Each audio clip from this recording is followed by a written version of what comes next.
Alright guys, so welcome to Autoscope. This is Hunter and I am kicking off a new YouTube channel. So we're going to be talking all about vehicles and the technology that is in vehicles with a special focus on electric vehicles. So I'm excited to kind of start this journey with you all and hope you enjoy the review. Today we're going to start off with my very own 2023 Ford F-150 Lightning. Mine is the XLT with the extended range battery.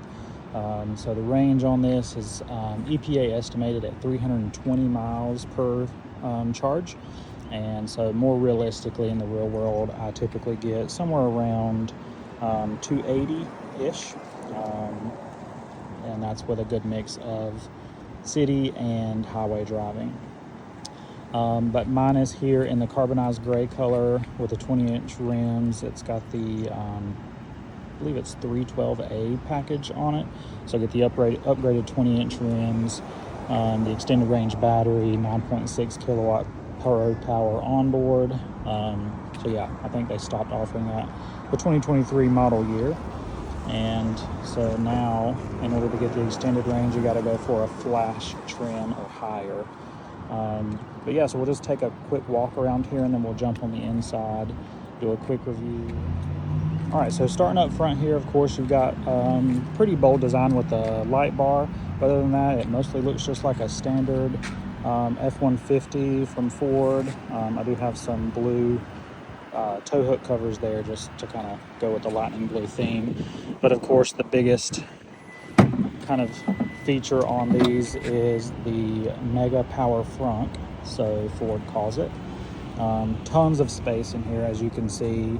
I've got a stroller. We have a 19-month-old, so that fits up here very nicely. Throw groceries up here when we go to Costco or any other grocery store, and it works out pretty nicely. Just to show you this underfloor storage, I've got my mobile charging cable there, as well as an air compressor and a little mini vacuum.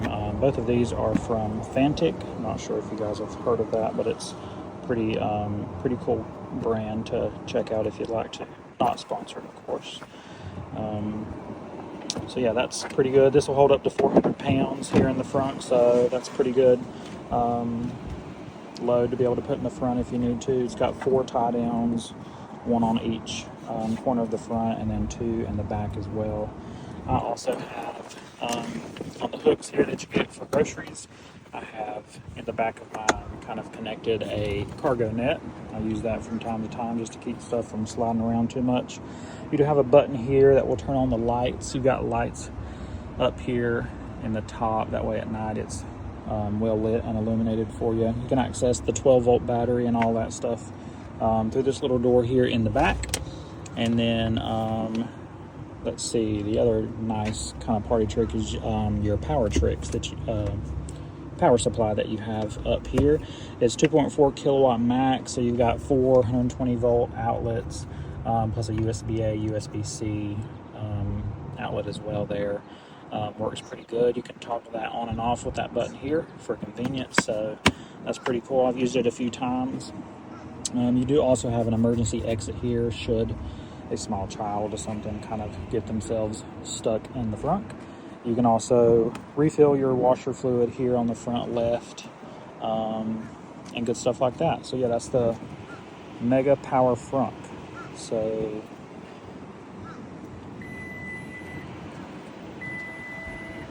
press that button there on the top, just kind of underneath to the right of the Ford emblem there, and that will close it for you. On my particular model, it does not open with the key nearby with it being locked, so the 2023s didn't come with the proximity sensors there on the front for that, so it does have to be unlocked for the front to open and close with that button. Otherwise it will open with the key fob if it's locked. Speaking of the key fob, just your standard Ford key there, front and back of it. So you've got unlock, lock, twice there for opening the front, twice here opening the tailgate, and then of course your alarm button. So I'll go ahead and open up the tailgate for you guys. It is power up and down with the equipment group that I got on my 2023. Excuse some of the kid play items here, but your standard Ford F-150 bed here, 5.5 foot. It does have the 9.6 kilowatt hour Pro Power on board.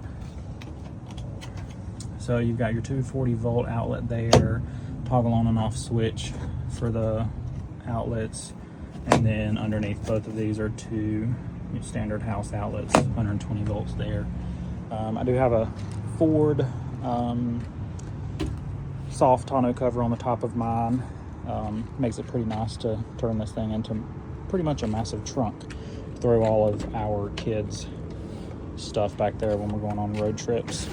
You do also have the step down that pops out here to be able to get up in the bed a little bit easier.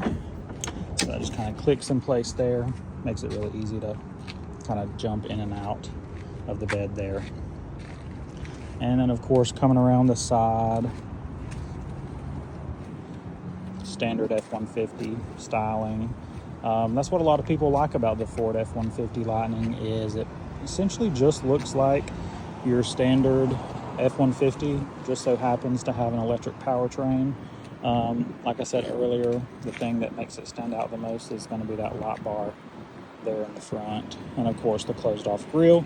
Since you don't have an engine for cooling, you don't really need all that open space, so they close it off with the grill there. Just have some openings down here to help cool the battery as you're driving if needed. Those are auto opening and closing as needed, so it'll close it off if it doesn't really need the air supply in there, just to kind of help with aerodynamics a little bit. All right, so we'll go ahead and jump inside now.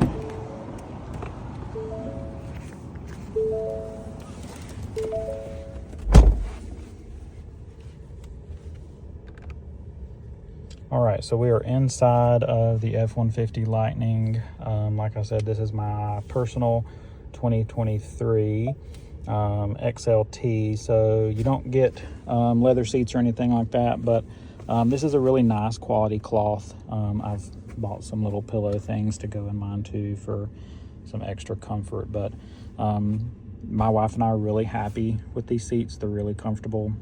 They are heated, so that's nice. But otherwise, yeah, good durable cloth.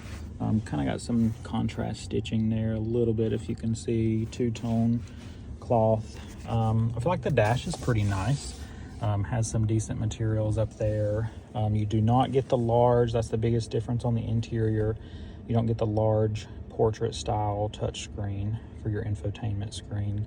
You do just have the standard landscape one. But I actually probably prefer this screen over the longer and taller portrait style, just because we do get the hard physical buttons down here, which I feel like a lot of people secretly like better.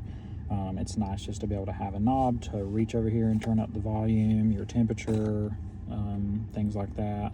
Also heated steering wheel, heating seats right there. You got your rear defrost, all your AC controls, pretty much downloads, dual climate, so you can control separate climate there for the passenger so they can be comfortable.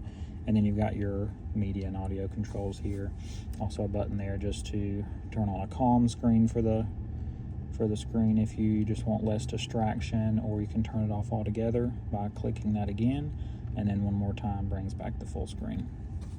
It is also pretty nice for this screen. I don't believe the larger screen has this feature, but you have a little side over here where you can toggle between different apps and other screens for different information while keeping this screen open. So if you wanted to have, for example, navigation over here, and then maybe you're running Pro Power on the inside or in the bed or something, want to keep a check on that, you can always have that over there.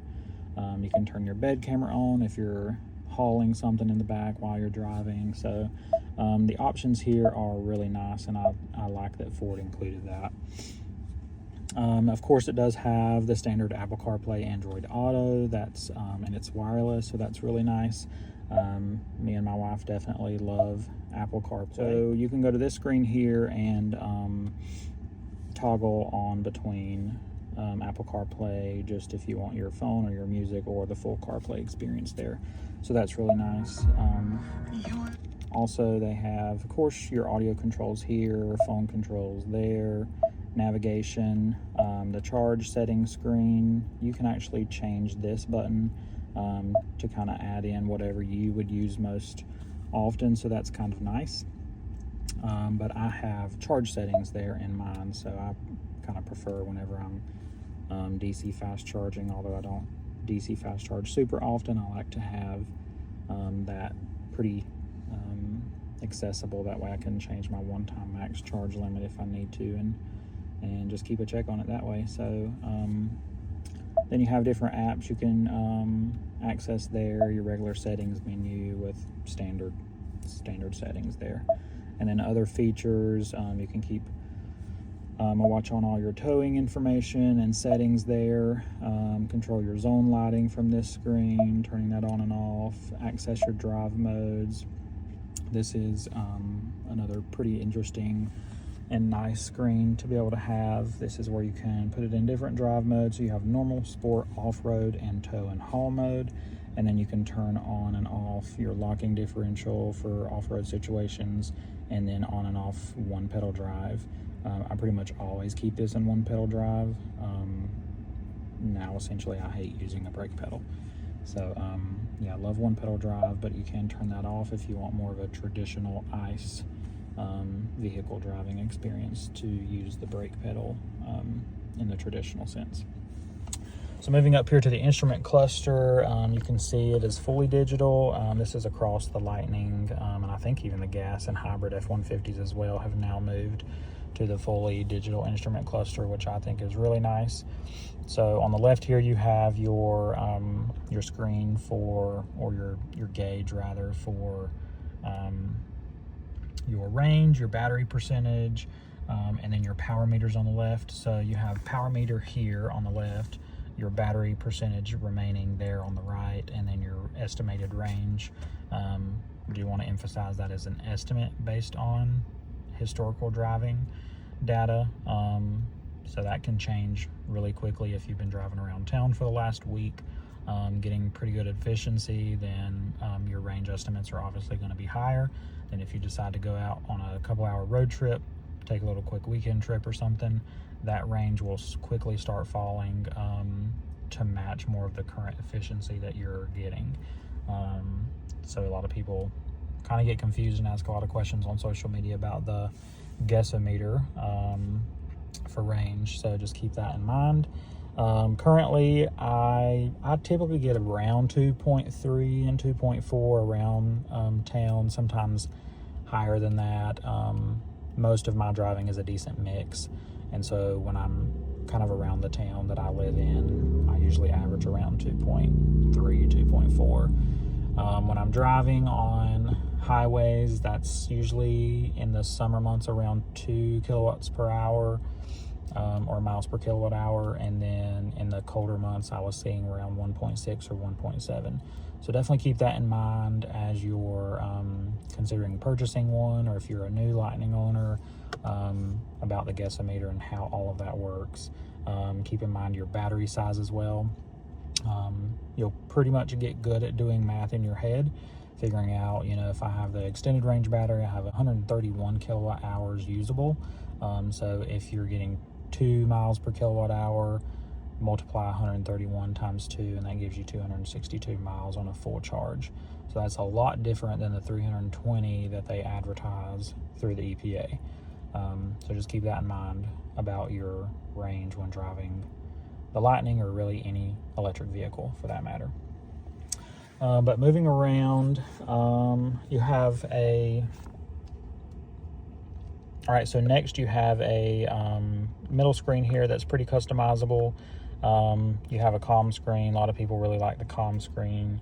That one just pretty much condenses your speedometer, your range and battery percentage, and then here on the right, if you're using kind of driver assistance features, cruise control, auto steer, lane change, departure, things like that, will kind of show up there. And it still, of course, gives you your exterior temperature. This symbol here is showing that you have one pedal driving on, and then you have a speed limit sign down below with your odometer. And then this light over here is just telling me my tailgate's still down. Steering wheel controls are pretty standard for Ford. You have your cruise control on and off, adaptive cruise control here, so you can set how the distance you want it to follow the car in front of you, lane departure warning on and off there. Of course, voice controls. If you press and hold that, it actually activates Siri if you have Apple CarPlay engaged, and then volume up and volume down. Here is cancel and resume for your cruise control, and then of course plus and minus to change your cruise control. Here on the right you have your controls for the center screen, so you're pretty much going to use the up and down, the back, and the OK, and then the menu for your center screen. Menu, you can toggle between different menu options here, so that's pretty nice. You can see trip information, truck info, does like tire pressure, pitch and roll, power distribution, seat belts and driver assistance features. Look all at the towing information if you happen to be towing. Get your trailer information, your trailer tire information, the light status, so all kinds of stuff there. I pretty much always keep mine on this trip just because I want to know my efficiency pretty much at all times. So that works out pretty good for me. And then of course I do have tire pressure. Mine just was in for its 20,000 mile service yesterday actually, and they inflated my tires a little bit. I've been driving a little bit, so it kind of goes up, but 42 is the recommended pressure for these. And then you can configure my view. You can choose what screens you want to show it pretty quickly here for you if you just toggle through them. So I have driver assistance, the comm screen, trip 1, and then this trip. So that's the kind of the settings that I've chosen. All right, so moving throughout the rest of the cabin, pretty much standard F-150 things. So you have your top part of your dash there kind of is like a second glove box. I obviously use that to store napkins and all that kind of stuff in. And then of course you have your larger regular glove box there. I don't have a whole lot in mine, but it's a good size. And then of course lots of storage in the doors. We'll kind of hop out and let you guys look at that closer in a minute. You have a massive kind of storage area there in the console. Of course, you can press this button here, fold this flat, and then you get a nice flat surface here. So if you're working remotely in your truck on a job site or something like that, that's really nice to have. Also, while you're charging, if you grab some food and then come back to your truck while you're charging on a road trip or something, this is really nice just to eat your lunch or whatever on. My wife and I have done that several times already. So you press this again, that will pop back up. That way you can shift into gear. And then of course this is just a nice deep storage pocket here. I've got currently my wallet, AirPods, and like a little trash can that I keep there. So yeah, that's kind of the front. Of course you have these cup holders. They're pretty much accessible easily if you need them for the front passenger, but also easily for the back passengers as well. And we'll hop out and go look at the back now.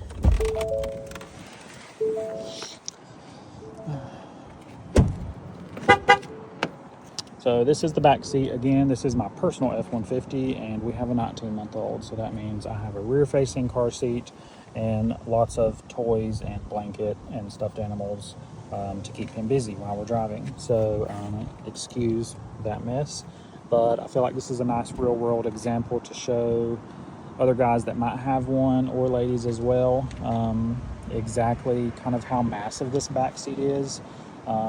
Nice opening angle on the back seat as well. It's almost 90 degrees, not quite, but really easy to get car seats in and out if they're in the infant carrier. Our son has upgraded a little bit here to a different type of rear facing seat, but there's still plenty of room in between the back of my driving position and his car seat, so plenty of space there for any type of car seat that you could possibly imagine. Nice storage in the door as well. You get a cup holder up here in the door, so technically have 4 cup holders in the back. You have one here, the 2 at the back of that, and then of course another one on the other door. 6 if you count this little spot here in each door as well for water bottles or stuff like that. So nice storage. And then we'll go around to the other side.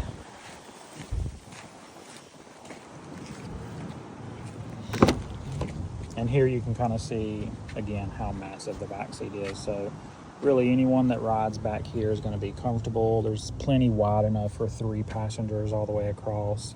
You know, of course, with most of your SUVs and things like that, the middle seat on a bench seat's not really usable if you're using the 2 outer seats, but F-150, no problem. Of course, the back seats can lift up here. I use that for storage as well, throw stuff under there that we use from time to time. But yeah, so if I did not have a car seat, throw that one up, and then you have a massive flat floor, awesome for hauling things that you don't necessarily want to put in the bed. You want to keep a closer watch on them, things like that. So really good storage and space in the F-150 cabin, of course, which is no surprise. And then looking at the passenger area here,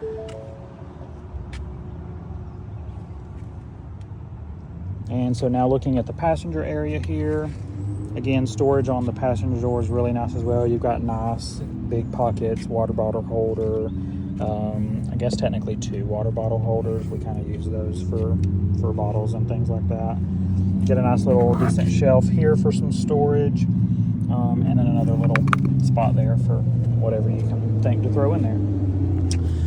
The passenger seat is power adjusting, so it's forward, back.